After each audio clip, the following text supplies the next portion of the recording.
Assalamualaikum warahmatullahi wabarakatuh. Perkenalkan, nama saya Intan Leili Yulia Wardani dengan NIM 19441718 dari kelas S1 Akuntansi 6C Universitas Muhammadiyah Ponorogo. Saya akan memaparkan terkait hasil dari analisis saya untuk analisis kinerja keuangan perbankan. Di sini saya mengambil Bank Syariah Indonesia pada tahun 2020 dan 2021.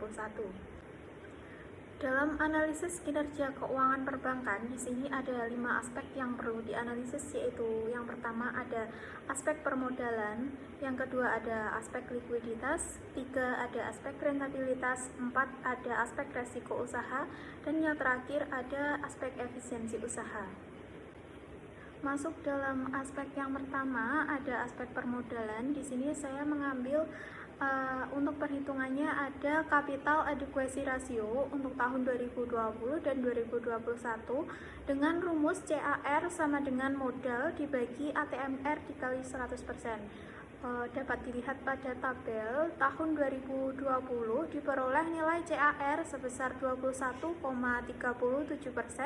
Tahun 2021 CAR meningkat menjadi 22,01%, di mana perhitungan capital adequacy ratio pada PT Bank Syariah Indonesia mengalami peningkatan sebesar 0,64%. Yang semakin tinggi nilai CAR, maka semakin baik kemampuan perusahaan dalam menanggung resiko dari setiap kredit atau aktiva produktif yang beresiko. Aspek permodalan yang kedua ada perhitungan primary ratio dengan rumus equity dibagi dengan total aset dikali 100%. Tabelnya untuk tahun 2020 nilai equity ke tahun 2022 mengalami peningkatan dan juga total asetnya meningkat, sehingga primary ratio tahun 2020 senilai 9,07% dan tahun 2021 meningkat 9,42%. Di mana meningkatnya nilai primary ratio pada PT Bank Syariah Indonesia tahun 2021 terjadi karena adanya peningkatan kinerja keuangan dalam pengelolaan keuangan perusahaan dengan peningkatan sebesar 0,35% karena adanya peningkatan modal. Selanjutnya, aspek yang kedua ada aspek likuiditas. Saya menggunakan analisis LDR dan juga LAR. Yang pertama di sini ada analisis perhitungan LDR dengan rumus kredit yang diberikan dibagi dengan dana pihak ketiga dikali 100%, di mana tahun 2020 nilai LDR sebesar 92,74%, meningkat di tahun 2021 sebesar 103,38%, di mana analisisnya pada PT Bank Syariah Indonesia mengalami peningkatan dalam analisis LDR yang cukup besar, yaitu senilai 10,64%, yang menandakan bahwa terdapat peningkatan kemampuan perusahaan dalam membayar kewajiban dan juga hutang-hutangnya. Baik, untuk perhitungan LAR-nya pada tahun 2020 LAR diperoleh 23,38% dan juga tahun 2021 LAR mengalami sedikit penurunan menjadi 22,30%. Untuk rumus LAR sendiri tadi ada kredit yang diberikan dibagi dengan jumlah aset dikali dengan 100%. Untuk nilai kredit yang diberikan dan juga jumlah aset dapat kita lihat pada tabel yang sudah saya paparkan di slide. Dengan analisis LAR tahun 2021 mengalami penurunan dari tahun sebelumnya, yaitu menjadi turun sekitar 1,08%, yang menunjukkan bahwa adanya penurunan kemampuan perusahaan dalam memenuhi permintaan kredit melalui jaminan aset yang dimiliki. Untuk aspek selanjutnya, aspek rentabilitas, saya mengambil 2 perhitungan, yaitu perhitungan ROA dan juga ROE. Untuk yang pertama ada perhitungan ROA. Di sini Rumus ROA dapat kita lihat yaitu laba sebelum pajak dibagi dengan total aset dikali 100%. Untuk perhitungannya dapat dilihat pada tabel. Nilai laba sebelum pajak di tahun 2020 ke 2021 mengalami peningkatan dan juga total asetnya pun juga meningkat. Untuk hasilnya ROA di tahun 2020 diperoleh 0,91% dan tahun 2021 meningkat menjadi 1,14%, di mana perhitungan ROA pada PT Bank Syariah Indonesia mengalami peningkatan sekitar 0,23% yang menunjukkan bahwa adanya peningkatan dari efektivitas operasi perusahaan. Selanjutnya ada perhitungan ROE. Rumusnya yaitu laba bersih setelah pajak dibagi dengan total modal dikali 100%. Pada tahun 2020 diperoleh hasil ROE sebesar 9,89% dan tahun 2021 ROE menjadi 12,86%. Hal ini terjadi dalam perhitungan ROE yang mengalami peningkatan sebesar 2,97% yang dapat diartikan bahwa kemampuan perusahaan dalam memanfaatkan modal dan ekuitas yang dimiliki untuk meraih laba meningkat. Masuk dalam perhitungan yang keempat yaitu aspek resiko usaha. Di sini ada perhitungan credit risk dengan rumus bad debt dibagi dengan total loan dikali 100%.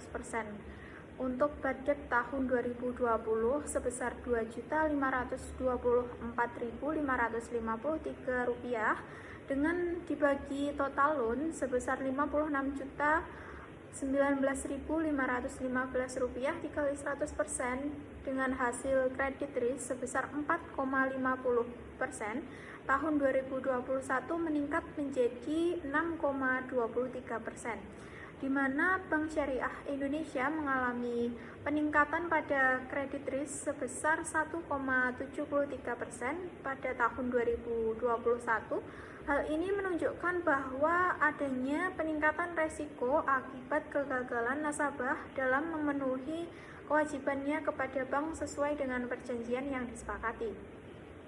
Untuk perhitungan aspek resiko usaha yang kedua, ada perhitungan aset risk dengan rumus equity dibagi dengan total aset dikurangi cash dikurangi dengan securities dikali 100%. Tahun 2020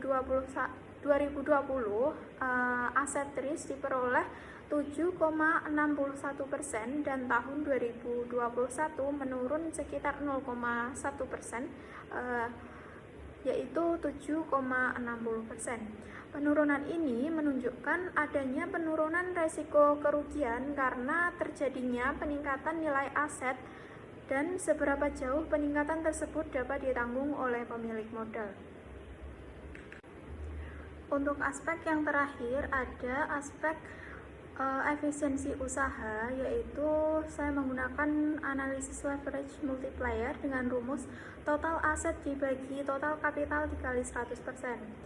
Bisa kita lihat pada tabel di tahun 2020 total aset sebesar Rp203.581.524 dibagi dengan total kapital sebesar Rp25.013.934 dikali 100% dengan hasil leverage multiplier sebesar 957,79%.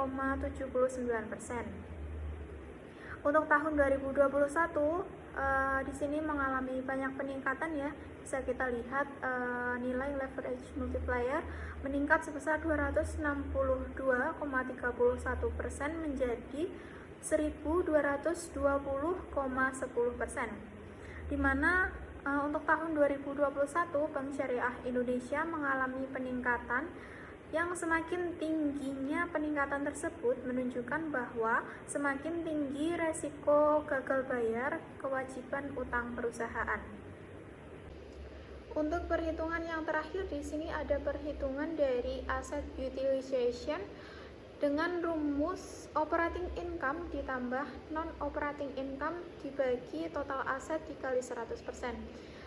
Kita lihat pada tabel ya. Untuk di sini tahun 2020-nya nilai operating income saya tambah dengan non operating income, hasilnya Rp7.044.370 dibagi dengan total aset senilai Rp235.581.524 dikali 100% diperoleh hasil asset utilization sebesar 2,18%. Di tahun 2021-nya, aset utilization sebesar 2,65%. Di sini meningkat sebesar 0,47%, di mana perhitungan aset utilization pada Bank Syariah Indonesia tahun 2021 mengalami peningkatan dalam kemampuan manajemennya mengelola aset aset yang dimiliki untuk menghasilkan pendapatan secara operasional maupun non-operasional. Baik, itu tadi hasil dari analisis kinerja keuangan perbankan pada Bank Syariah Indonesia yang saya kerjakan dengan 5 aspek. Ada aspek permodalan, aspek likuiditas, aspek rentabilitas, aspek resiko usaha, dan juga efisiensi usaha. Sekian dari saya. Apabila ada kurang lebihnya, saya mohon maaf. Akhir kata, wassalamualaikum warahmatullahi wabarakatuh. Terima kasih.